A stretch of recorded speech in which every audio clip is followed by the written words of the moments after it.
Britain, the Honorable Tony Blair. Right now, please stay tuned. We have a 1-hour special coming your way, getting you up to date on all the occurrences in Colorado with an update from the Balkans as well. It's all hosted by Bernie Shaw, and it's next, like now. This is CNN.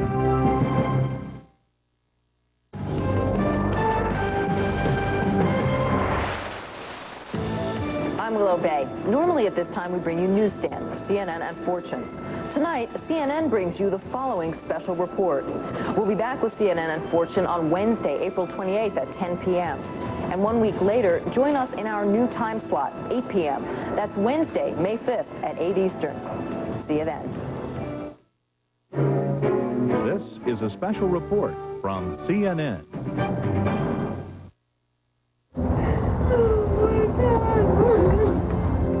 In the aftermath of the deadliest school shooting in U.S. history, Littleton, Colorado searches for answers. First thing I thought is, Eric and Dylan, why'd you do this? What do we know about the two teenage suspects, and how did they acquire an arsenal of deadly weapons? Did warning signs go unnoticed?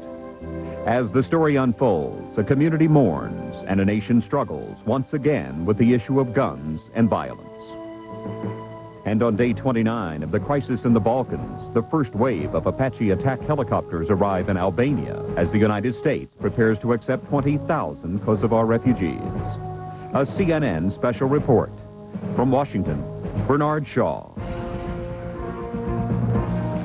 Thank you for joining us. NATO's air campaign against Yugoslavia is in its 5th week, with no let-up in sight. But we begin the CNN special report with violence much closer to home. The community of Littleton, Colorado is struggling to make sense of a nightmare. Throughout this day, there have been memorial services for the 12 students and 1 teacher killed during yesterday's 4-hour rampage at Columbine High School. The 2 suspects in the massacre, Eric Harris and Dylan Klebold, also died on the scene. The 2 Columbine juniors apparently committed suicide. This statement from the Harris family. We want to express our heartfelt sympathy to the families of all the victims and to all the community for this senseless tragedy. And from the Klebold family, we cannot begin to convey our overwhelming sense of sorrow for everyone affected by this tragedy. Our thoughts, prayers, and heartfelt apologies go out to the victims, their families, friends, and the entire community. As with the rest of the country, we are struggling to understand why this happened and ask that you please respect our privacy during this painful grieving period. Meantime, Columbine High remains a crime scene. After an agonizing delay prompted by concerns about bombs and booby traps, all bodies have been removed. The grim business of investigating the worst shooting in U.S. history at a school goes on. Background now on the 2 young men authorities believe were responsible for yesterday's carnage. CNN's Greg Lamont has that part of the story. Who are Eric Harris and Dylan Klebold? Both lived in upper-income neighborhoods. Harris on a cul-de-sac with plenty of neighbors. Quiet, all-American suburban family. Eric, he's kind of quiet, keeps to himself. The family's as nice as can be. This neighbor, who lives next door, overheard a conversation last week between the 2 boys in Harris's garage. He said police told him it was about glass being used as shrapnel for pipe bombs. One of them asked the other for a metal baseball bat. Didn't think anything of it, but shortly after I heard the garage door open and I heard constant glass bashing. Harris seems to have had his own internet website, a site which included instructions on how to make a pipe bomb. America Online, where the site was located, could not confirm whether the site was Harris's, but AOL did say it's cooperating with the FBI. Both boys have had at least one brush with the law. In February of 1998, they were arrested for breaking into a car and ended up going through a county program for nonviolent offenders. But somewhere along the line, it seems, both teenagers turned very violent. They have been, Picked on? yes, you could say picked on, insulted by people, and, When we look at these situations over the past several months, we see males, not female offenders. We see them operating generally in pairs. We see children that are angry. They are not talking about their anger. They're acting out their anger. A friend said they mentioned wanting to pull a high school prank on Hitler's birthday. But just like everyone else, it seems no one could have possibly imagined the carnage it seems these two boys had in their minds. Greg Lamotte, CNN, Littleton, Colorado. Amid the grief and the anguish, wise, there is some second-guessing going on in Littleton, Colorado. Law enforcement officers are facing questions about what they did on the crime scene and when they did it. More from CNN's Martin Savage. A day after gunfire and detonations rocked Columbine High School, area law enforcement officials emphatically deny that they were slow to react to the growing carnage taking place inside. We were on scene at 12:46. We had received information while I was en route down here that shots were being fired. So it was still a hot situation. As the presence of SWAT teams continued to grow outside, television cameras, also outside, relayed to the world what appeared to be an armed force waiting as lives were being lost.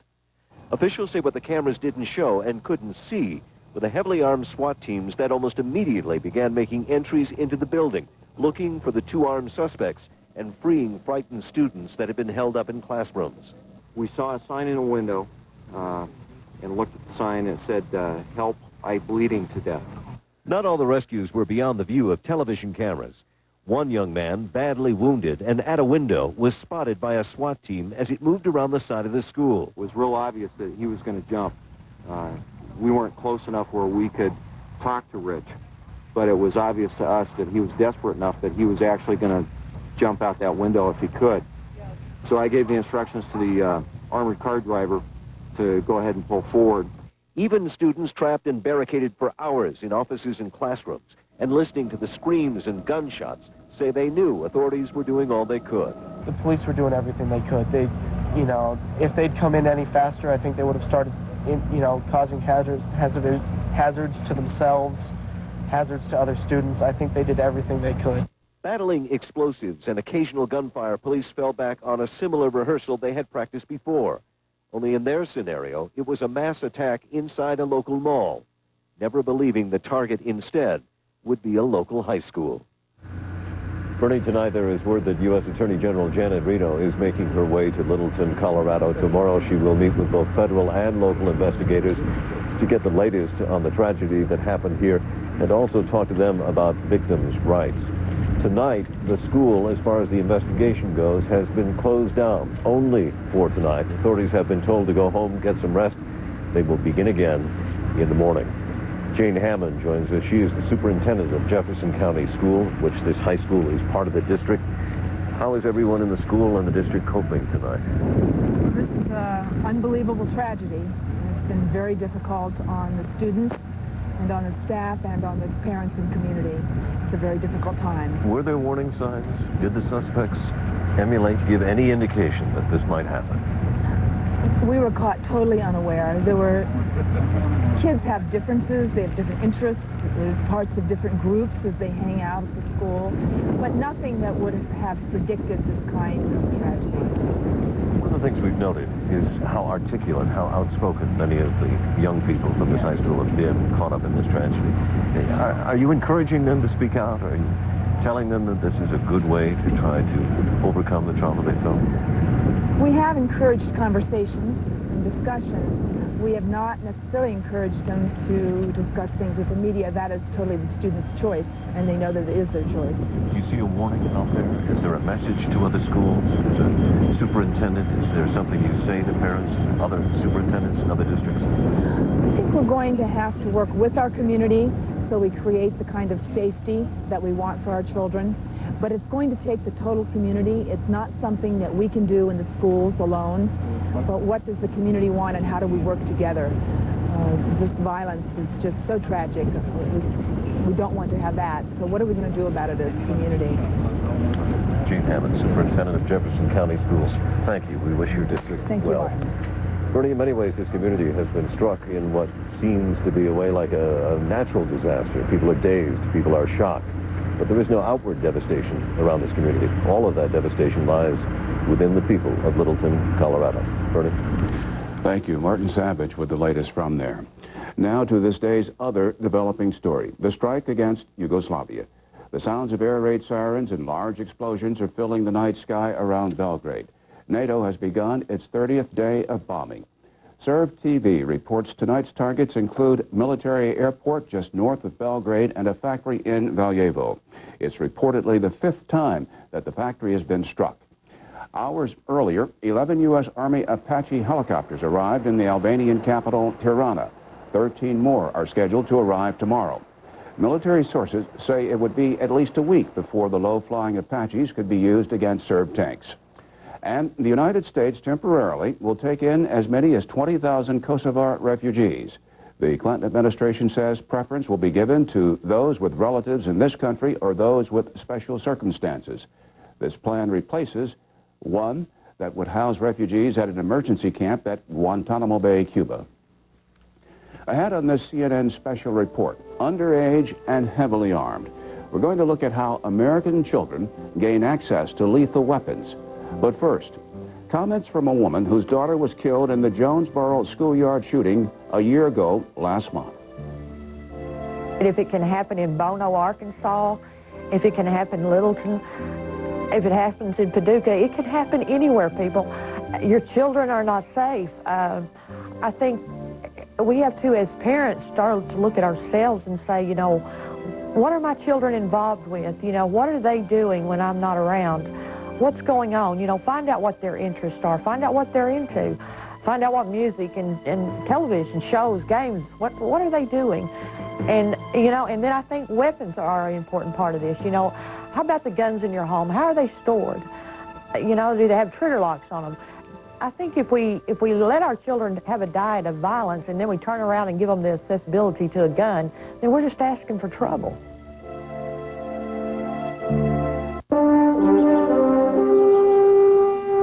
Why are we here so early? To hear from two schools of thought. Business school and the school of been there, done that. So, Dad, what do you think of mass customization? I'm eating breakfast, Angela. But if we integrate our customer data, we can communicate better with our customers one-to-one. Give them knowledge they can use. What's she talking about? Dad, my bank does it. We're not bankers. No, but we have customers. See how my bank combines information about me with knowledge and advice? We can do the same. We haven't got the resources for this. We'll outsource it. You're saying that there's someone that can help us with this? Manager, producer, who? Xerox. Xerox. Since when? Daddy, you need to get out more often. Ooh, the way corporate vice presidents talk to their parents these days. Keep the conversation going. Share the knowledge. The Digital Document Company, Xerox. The sexiest movie of the year is now the best picture of the year and the winner of 7 Academy Awards, including Best Actress Gwyneth Paltrow. The house is stirring. It is a new day. It is a new world. In a film critics say has it all. Adventure. You're on my ground now! Comedy. That would have them rolling in the aisle. And romance. You would not believe me. It's everything you want a movie to be. Shakespeare in Love, rated R. Now playing everywhere. I'm an engineer. An architect. A CEO who needed, had to have, notebook computers. Preloaded with a powerful, easy-to-use, reliable business operating system. So I called Dell. Dell pre-installed Windows NT Workstation on custom-built Latitude notebooks. Dell pioneered this direct way of providing solutions, which is good. It's genius. Be direct. Dell. Dell notebooks use Intel Pentium 2 processors.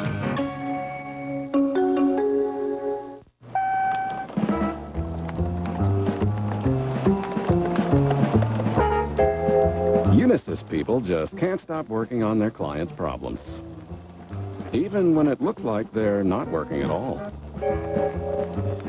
That's it. Excuse me. But some of us are trying to work. When it comes to solving problems through information services and technology, at Unisys, we eat, sleep, and drink this stuff.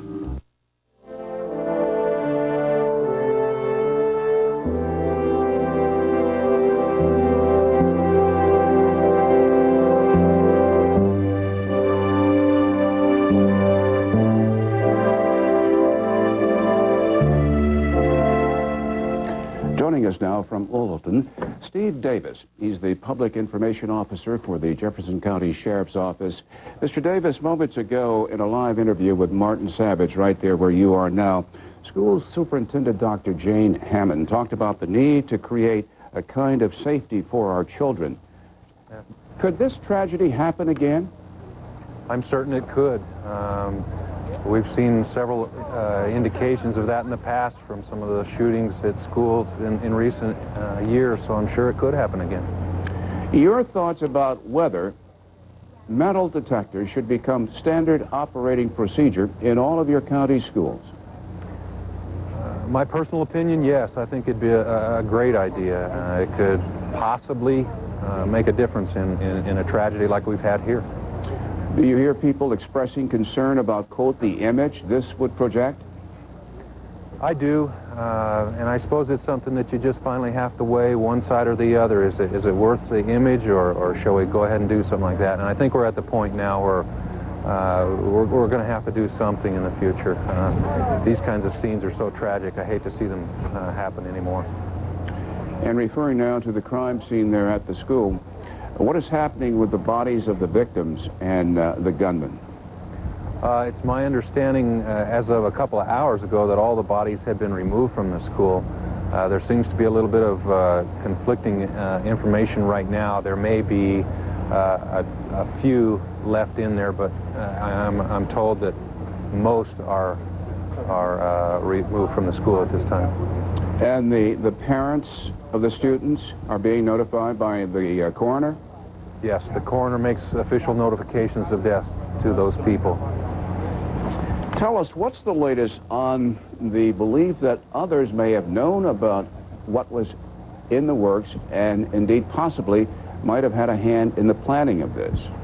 Well, right now, I don't know of any evidence that shows that there are additional suspects, but I heard the district attorney talking earlier, and he certainly left it open for the possibility that if in the future the investigation showed that one or more parties had knowledge or helped, for example, build these devices or in any manner participated in the incident, he would certainly be open to filing charges, criminal charges against those people who have participated.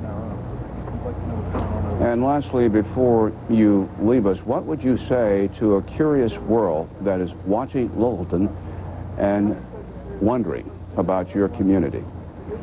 There's a lot of people hurting in Littleton tonight. There are a lot of people with some very broken and heavy hearts. And there are a lot of people on scene here, both law enforcement personnel, media personnel, that have worked very, very hard for 2 days and are very, very tired. Steve Davis, I know you're tired, and we thank you for joining us. Thank you very much. Welcome. Quite welcome, sir.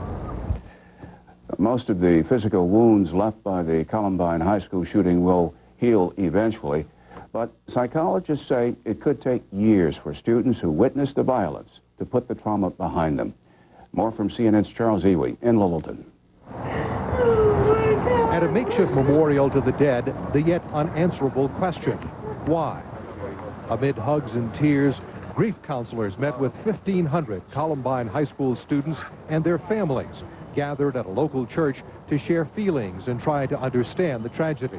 We want to be there for them, and we want to help them feel better about it. It will definitely take time. It's obviously anybody who has ever witnessed trauma of this magnitude, it will definitely be a life experience. It's a life-changing experience. In Denver area hospitals, 16 students injured in the assault remained hospitalized, 3 in critical condition with multiple gunshot and shrapnel wounds. Doctors say 18-year-old Richard Castaldo, who was shot in the chest, arms, and back, is one of them on the mend. His father says he's a tough kid.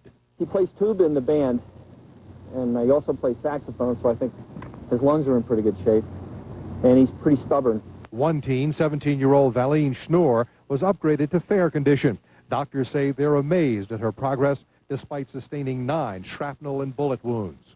Val said to make sure that her friends and her family and her teachers know that she's there, that she cares for them, that she's praying for them, and ask that you all continue to pray for her. As a piper played outside the grief counseling session, Authorities were saying there may never be sufficient answers for why inexplicable horror struck this community in the shadow of the Rockies. Charles Zigwe, CNN, Littleton, Colorado. The news of a school shooting in Littleton, Colorado brought back painful memories for students who witnessed and survived similar attacks in Jonesboro, Arkansas, Pearl, Mississippi, West Paducah, Kentucky, and Springfield, Oregon, among others. Nicole Buchholz was shot and wounded nearly a year ago when a fellow classmate opened fire at Springfield.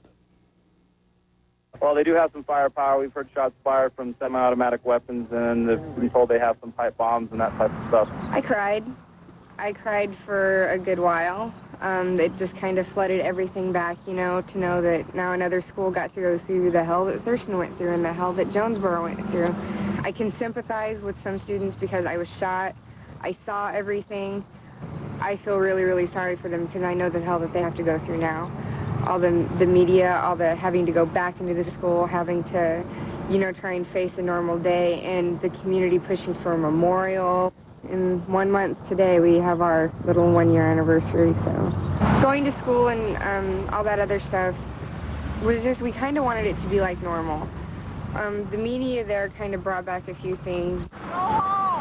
There'd be days that, you know, honestly, I could go to school and it'd just be a regular school day, you know, and that was actually most of the year. And I don't know, just yesterday, the announcements for fourth period, you know, there's a shooting in progress in Denver. And we have the coverage of CNN on in the library. It is so chaotic. Kids are shaking, they're crying, they're screaming. None of them have ever seen anything like this. It's just a very... And so a lot of students went to the library to kind of watch it. I noticed a few were just kind of amazed. Some cried. Some were just like, I don't believe it. They were kind of mad. I personally think it's like the plague. It happens in random areas. It's not predicted. It literally happens anywhere. One day, it'll all end. You know, maybe someday they'll get the message. Someday they'll just realize that it's pointless. One of our next guests will be dealing firsthand with psychological wounds from the shooting. Crystal Woodman is a 17-year-old junior at Columbine High School, and Cindy Woodman is her mother. Crystal, does talking about this help you cope? Yes, it does. I've had a couple of interviews today, and it does help. The people's support and just things like that. How did you get word to your parents that you were alive? Well, I was in the library at the time when the shooting started, and I finally got out like 45 minutes later, and the cop took me to an open field, and I just ran to a nearby store and just called my dad because he had his cell phone on.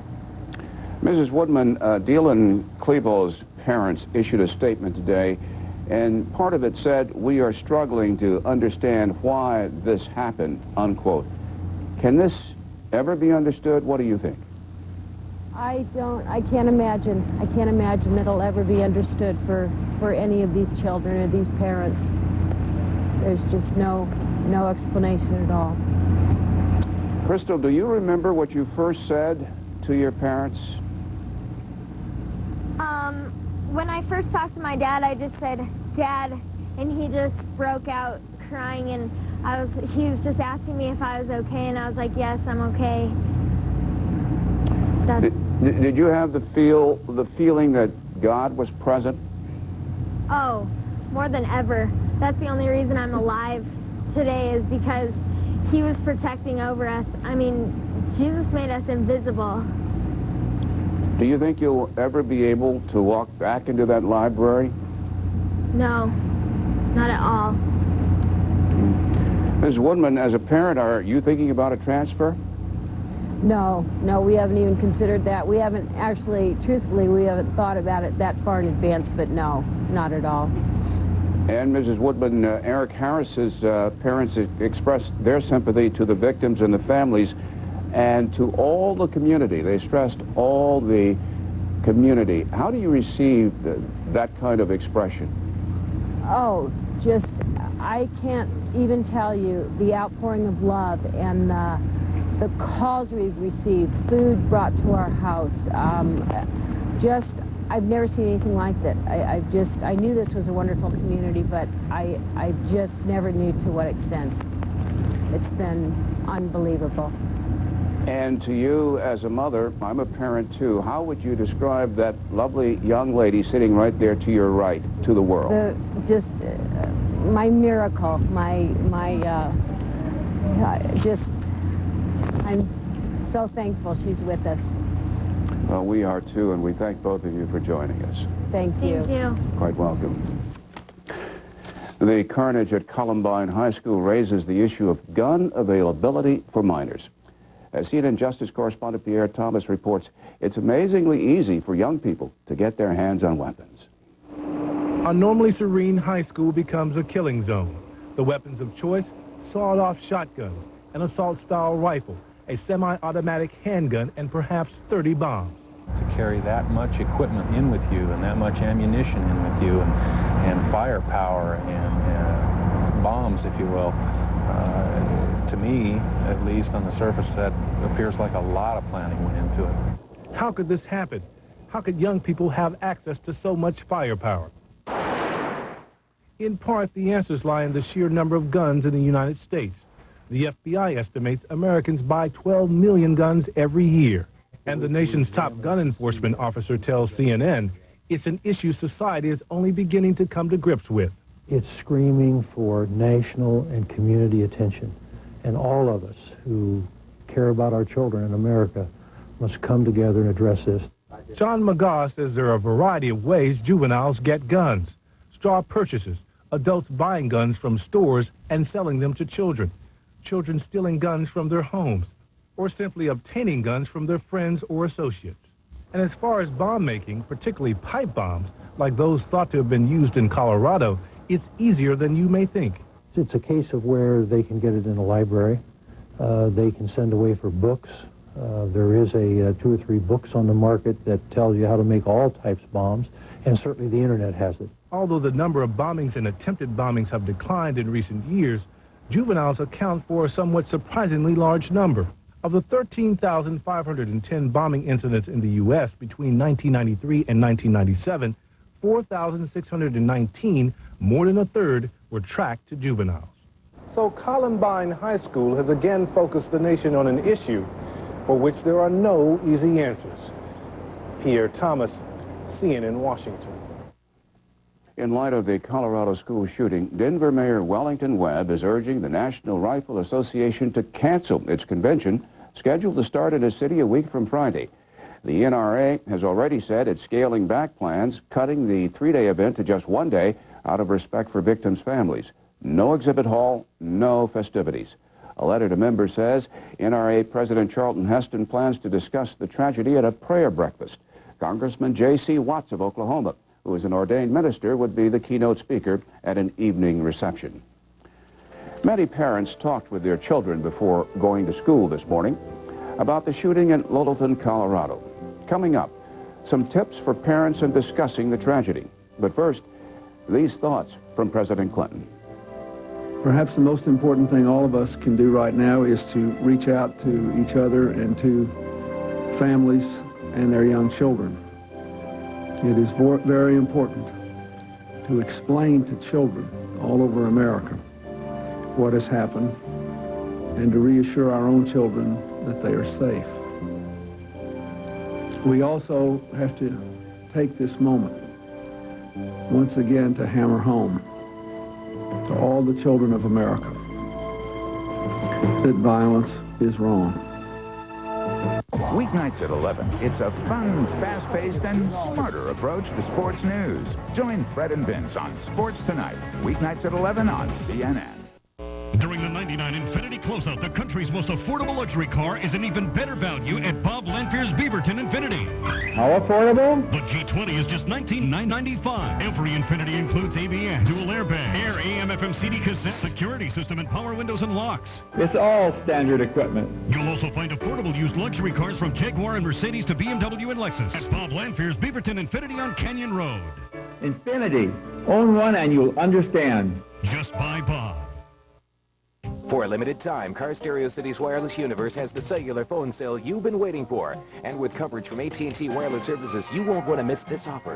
Get a better-than-free digital phone for Nokia or Ericsson with 560 minutes of talk time for only $9.98 per month. That's right, a free digital phone with 560 minutes talk time for only $9.98. Hurry to Car Stereo City, where it's always our goal to have the lowest prices in the Northwest every day, every hour, every sale. Now at Car Stereo City, get free installation of most Card X and CD players.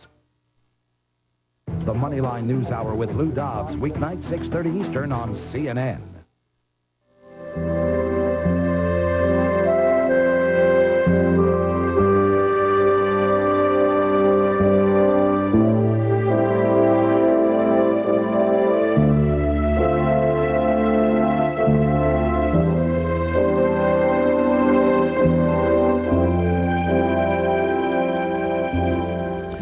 The Centers for Disease Control and Prevention reports a child faces less than 1 chance in a million of being killed at school. Still, many Americans believe what happened in Littleton, Colorado could happen again in their hometown. More on that from CNN's Bill Schneider. Youth violence has long been a problem in America's inner city schools. More recently, Americans have been shocked by stories of youth violence in rural schools, schools in areas where guns are commonplace. Now it's spreading to the suburbs where most Americans live today. Just after the Jonesboro, Arkansas shootings a year ago, over 70% of Americans said they thought it was likely that those kinds of shootings could happen in their community. A study a few years ago found that suburbanites were most likely to say that teenage violence was a big problem in their community, and most likely to say their community was doing too little about it.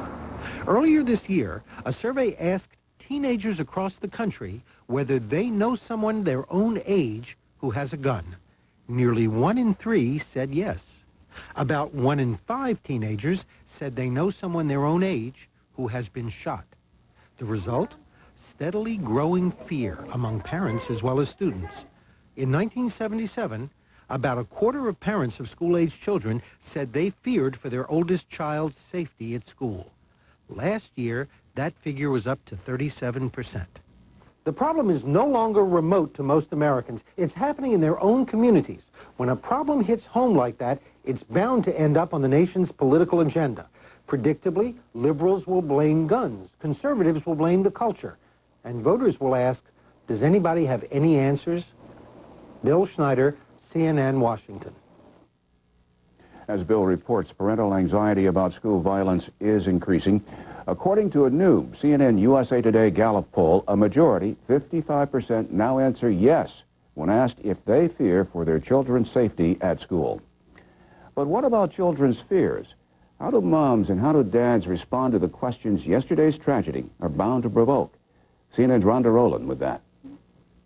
The heartfelt thoughts of students in Atlanta to the students in Littleton, Colorado. It must be really difficult to overcome this tragedy, they write, and I can't express in words the sympathy I feel. What do parents say when their children are dealing with these grown-up feelings? Ask them, how do you feel? Do you feel safe? What makes you scared? In other words, address how the child feels and also express your own feelings. Are there any good answers to questions like these?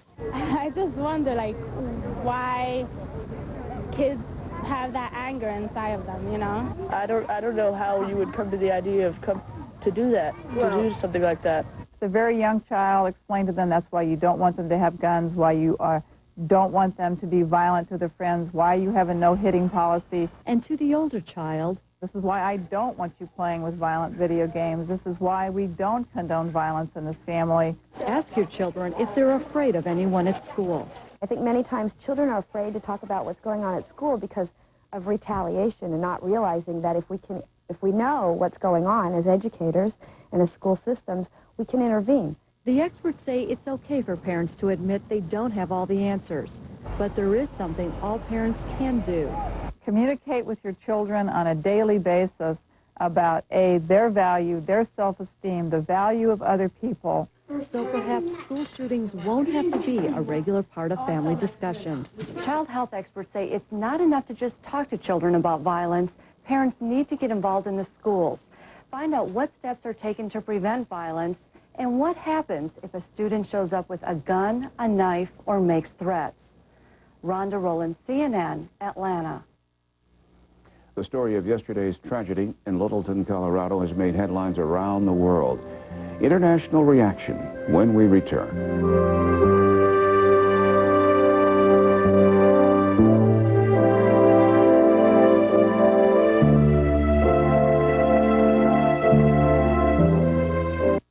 On January 11th, it was official.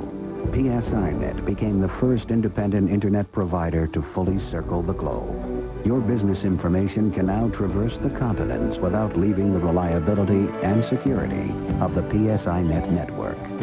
Why a global link? Because your business knows no boundaries in this marketplace we call the world. PSINet. For thousands of businesses worldwide, the internet starts here. Ever wish there was just one more seat in first class? That's why TWA created Transworld First, our expanded and enhanced first class. We added your seat and hundreds more, 60% more seats up front for today's aviators. All from the airline, adding one new plane every 10 days this year. More new planes, more seats up front, including your seat. On Transworld First, only from TWA. If you could accompany your data on this trip overseas, the experience would be alarming. Local carriers handing it to national carriers, over to cable carriers, until you don't know who has your data. Unless you send it through here, with the one and only company that owns the entire network, local, national, and international. So you know who has your data. On net from MCI WorldCom. Are you concerned about losing more hair? Do you wonder how much further it will go? Do you wish you could do something about it? Well, there's a pill for men with certain types of hair loss. It's called Propecia. In clinical studies, the vast majority of men, 83%, maintain their current hair count, and most, 66%, regrew some hair. Take it daily and you could see results in as little as 3 months. Propecia is for men only. A small number of men experience certain sexual side effects. Each occurred in less than 2% of men. Women who are or may potentially be pregnant must not use it or handle broken tablets because of the risk of a specific kind of birth defect. Talk to your doctor or pharmacist and read the consumer information they can provide. For a free brochure on Propecia, call toll-free 1-888-44-MERC. It will give you more facts and show you clinical before and after photos. You can also receive a list of doctors in your area. Propecia, helping make hair loss history.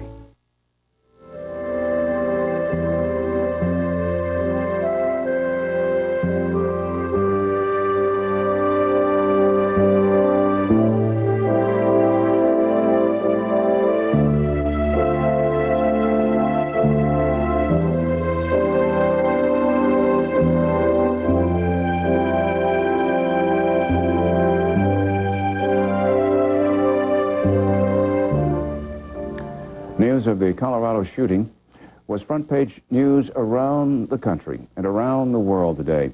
In Hawaii, headlines in the Honolulu Advertiser, "I hate you all, I'll shoot you all." In the Indianapolis Star, a suicide mission. On the front page of the Philadelphia Daily News, the horror. In Tulsa, Oklahoma, teens, trail of terror. In Kansas, the Wichita Eagle, outcasts shoot dozens. The story also made front-page news in cities all across Europe. In the United Kingdom, where memories of a school shooting in Scotland are still fresh, the Colorado school shooting was a nightmarish reminder of what had been. CNN's Tom Mintier reports. The shooting in America has not only removed Yugoslavia from the newspaper headlines, but brought memories of Dunblane, Scotland to the surface once again. It may have happened across the Atlantic Ocean, but in most of Europe, the scenes of a school shooting in Colorado topped the morning news bulletins. In einer amerikanischen Schule sind die genauen Motive für das Blutbad. In Germany, the story was the same, disbelief that it has happened again. On March 13, 1996, in Scotland, 16 children and their teacher were killed at this school in Dunblane. What followed was a new law which bans handguns larger than .22 caliber.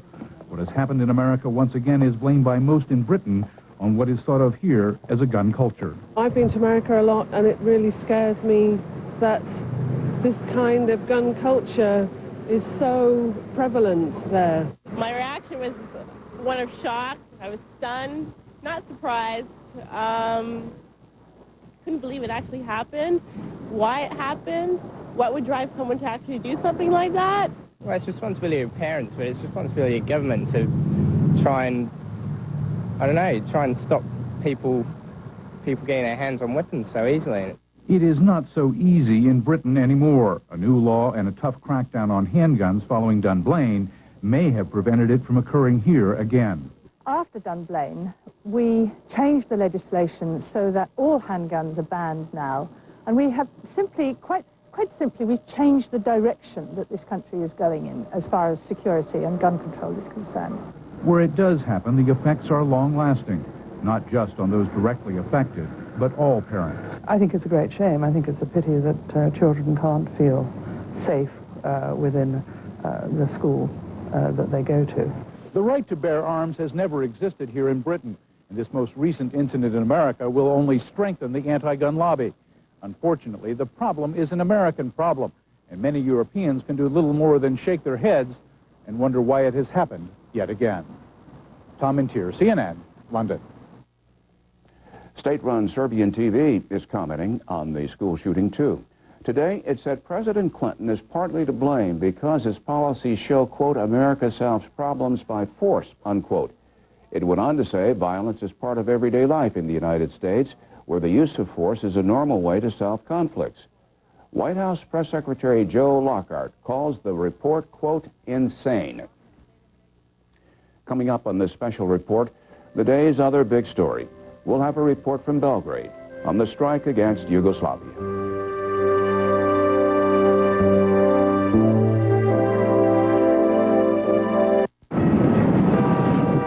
They think the market's going to go up 20% next year. What are the tickets, folks? I'm out. I keep reading about tax-efficient investing. Should I be doing that? Everybody else seems. Let's see. Rates are falling, inflation's low, more stocks are more fun. Hey. Oh, man. This investment strategies for you. Great. Just for me. 5 million other people. Thank you, Weber.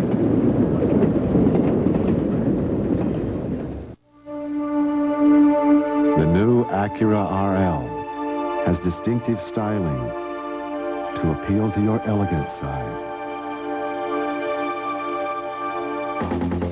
A performance-tuned suspension to satisfy your assertive side. And a sophisticated front and side airbag system to protect both sides. The new RL from Acura.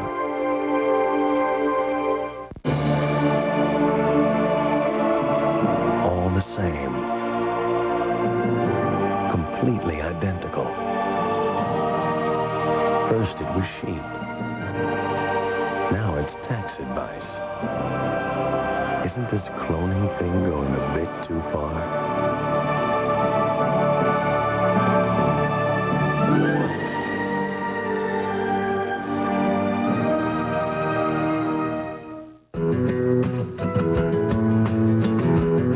She's growing up 1,000 miles away from her grandparents, 1,000 miles from the way you grew up. But now her time with them can be unlimited. With Sprint, switch now. Call toll-free 1-877-4-WEEKENDS. You'll get unlimited weekend calling for your first 2 months.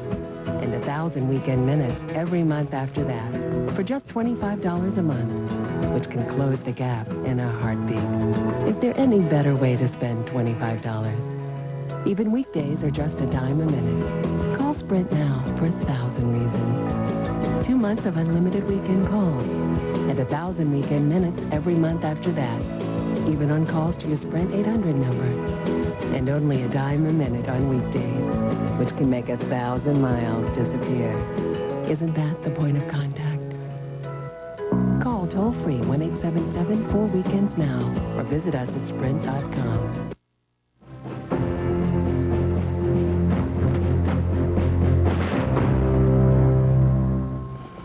NATO bombs are rattling the Belgrade area for another night.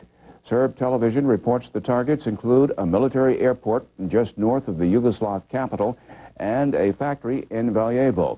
That's in the central part of the country. Earlier, NATO bombed what it considered a key building in Belgrade. CNN's Brent Sadler has that story. The pre-dawn hours in Belgrade and the aftermath of a heavy attack. NATO taking the war over Kosovo into the very heart of the Yugoslav leadership, striking at one of the city's tallest buildings, home to the Serbian Socialist Party, the backbone of President Slobodan Milosevic's rule. These were the blasts which enveloped the high-rise structure in smoke and flame. Top floors were set alight immediately.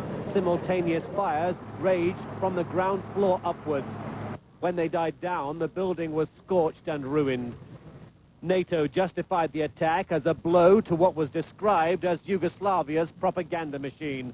The rooftop antennas served 2 major television channels, as well as a radio station owned by the president's daughter.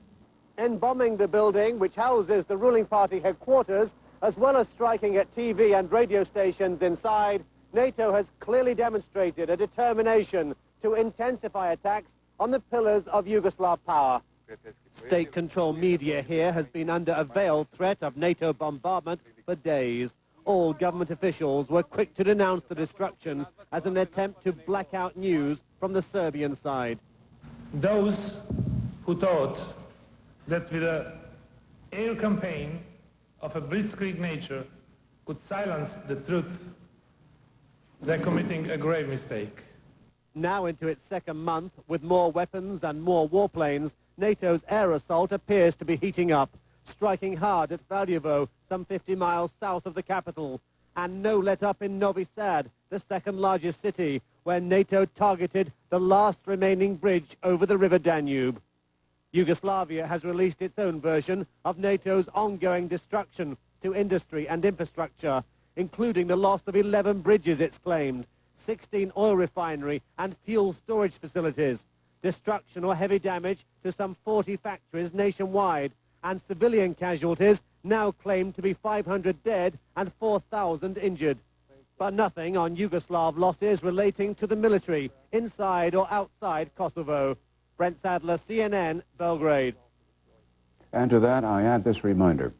CNN's reporting from Yugoslavia is subject to certain restrictions set by Yugoslav authorities.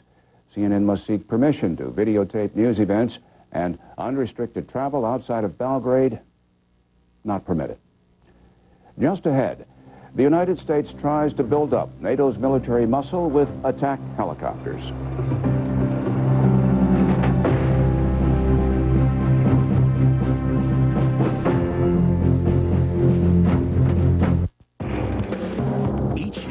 The Denver Mint produces over 7.5 billion coins. So when it came time to replace their roof, CNA was there to cover it. CNA worked with B&M Roofing, providing them with general liability insurance, workers' compensation, commercial auto coverage, and a surety bond. And CNA can offer you a broad array of insurance products and services for your business, home, auto, and life. CNA, for all the commitments you make.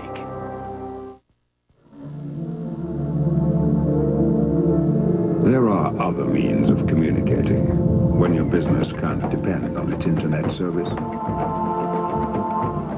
But you can depend on UUNet, an MCI WorldCom company, guaranteeing 100% service, ensuring that your critical data gets there quickly and reliably. There are other choices.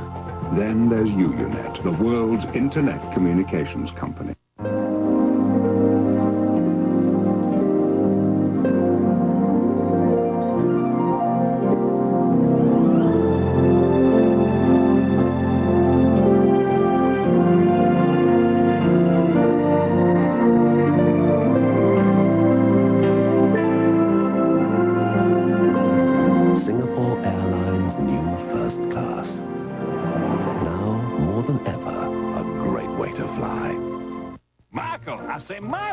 Would you like to hear a bird call? Sure, Foghorn. With MCI, a bird can call for just 5 cents a minute every Sunday and 10 cents a minute all week long. Now that, my friend, is a beautiful bird call. The bird thinks he's a comedian. Now stop stealing my material. Call 1-800-Sundays to sign up. Don't get me riled. When Diane initially came into the office, her time horizon for investing her money was rather short term. It was right after college. I was going to turn over the money pretty quickly to pay for graduate school. Since then, her objective has changed. I've always had this kind of long-term goal in mind, which is starting my own business. What that means actually invest more aggressively because her time horizon had lengthened. She knows herself. She knows her goals. She knows her tolerance for risk. She's learned about the tools that Schwab has to assist her in meeting those goals.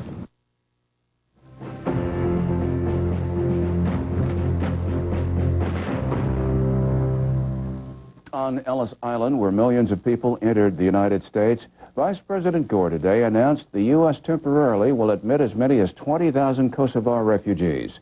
The announcement came as some long-awaited U.S. helicopters arrived in the Balkans.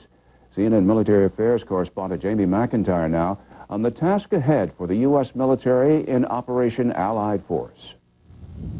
As the first American tank-killing Apaches arrived in Tirana, Albania, the Pentagon was warning Congress not to expect 24 attack helicopters to turn the tide of battle. We should not look to the Apaches as being some kind of a silver bullet. This is a magic solution to the problem of the Serb forces. The House Appropriations Subcommittee was divided over U.S. policy in Kosovo and troubled by NATO's conduct of the war. We put a horse's head in bed with Milosevic, and he sent the whole damn horse back to the president. Lawmakers who met earlier this month with NATO's top commander, General Wesley Clark, came away with the impression Clark feels hamstrung by NATO's bureaucracy. With respect to political targeting, we've had complaints about not knocking out the TV station, about not knocking down the power grid system. Cohen insisted General Clark has sufficient authority and that the air campaign is working, systematically degrading Yugoslavia's military. And he promised even more punishing strikes to come. It's going to be intensified, and you will stay tuned each and every day. You will see that greater and greater activity is going to take place with more serious consequences for Mr. Milosevic. Skeptical congressmen doubt cockpit videos showing smart bombs scoring direct hits are telling the real story. If you make transportation along one road or railroad difficult, you've degraded him. That standard makes it easy to claim successes, but very hard to measure and impossible to impose accountability. Cohen tried to tamp down talk of ground troops, reminding lawmakers that all NATO decisions must be unanimous, and that there are, in his words, sharp disagreements in the alliance about even planning for an invasion force. If we were to, in fact, threaten ground forces but not have a consensus for it, it would seem to be an empty threat. Asked point blank if the United States was willing to bomb Yugoslavia for as much as 5 more months without even considering ground troops, Cohen said that was his expectation. If it changed, he promised, he would return to Capitol Hill to explain. Jamie McIntyre, CNN, The Pentagon. And joining us now to look at this NATO operation as it enters its 30th day, retired Lieutenant General Dan Benton, who has had 17 years of military experience in Europe. He's in our Atlanta newsroom. As you know, NATO is starting to talk about the possibility of ground troops. Is the alliance getting closer to a ground operation? Well, Bernie, there's a lot of talk about this now, but I don't think you should expect to see any sort of a ground operation happening in the near term. What the NATO political leadership actually did today is announce that they were thinking about giving the NATO military planners the ability to start planning. And until the North Atlantic Council gives the military staff in Brussels that permission to do that planning, those planners can do nothing more than the backroom planning that they undoubtedly have been doing before. And they can't go out and do the very important coordination among the contributing nations of NATO for the various capabilities that they need. So this is an important step that may be coming up this weekend to allow the NATO military staff to give them the permission to start some planning. Now that 11 Apache choppers have arrived in Albania, how close is NATO to using them? Well, you can be certain that those young kids that are flying in there today and the flow will be continuing over the next hours into tomorrow. They'll start getting their birds ready, start looking at targets, start doing terrain analysis, preparing their birds. For operation security purposes, we never will even hint at when an attack will start, where it might be launched from, or where it's going to go, very obviously. But all those preparations are ongoing right now, I'm certain. I might mention that many of these Apache pilots are combat veterans, fought in the Gulf War, other conflicts where we've been involved. And my guess is probably there's some women pilots amongst the Apache fleet also, since the Army opened up that skill to women a couple of years ago. How's the Apache as a war machine? Well, it's a great all-weather system, Bernie. It can fly at night. In fact, in the Gulf War, it actually conducted attacks in almost hurricane conditions. A schematic is going on here. You see the multiple launch rocket firing a ATACMS missile, suppressing air defense flights along the route of attack, allowing the Apache to come in low level, fire its Hellfire missiles with precision out to about 5 miles against an armored vehicle. So that's a notional attack there, and there you see some actual Apaches. Okay, I always like to ask you this question based on the reports that you monitor around the clock. What NATO attack patterns are you seeing now?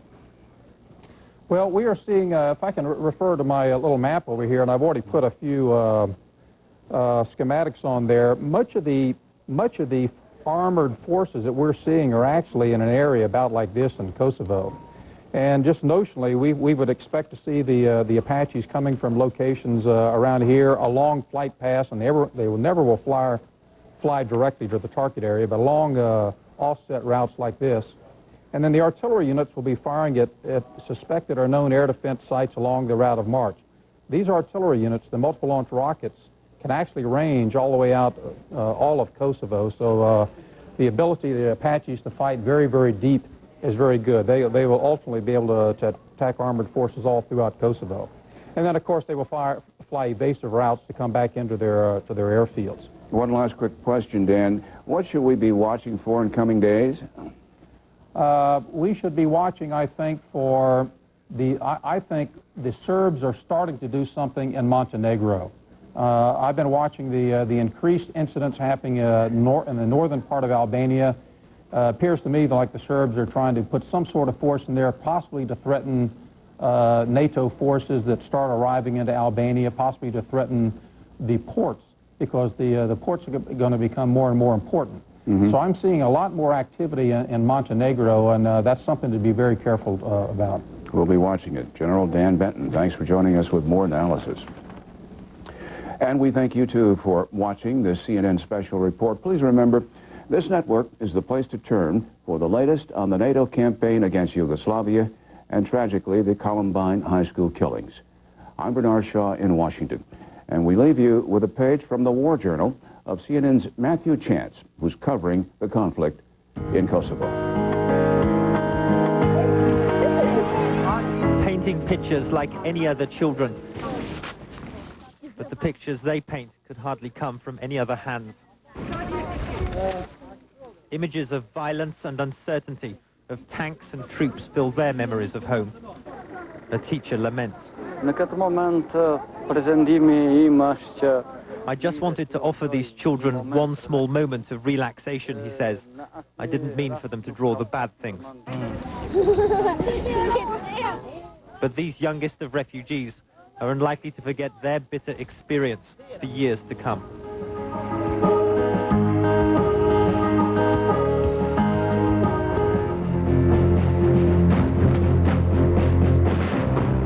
Weeknights at 11. It's a fun, fast-paced, and smarter approach to sports news. Join Fred and Vince on Sports Tonight. Weeknights at 11 on CNN. Who needs a bank that specializes in business?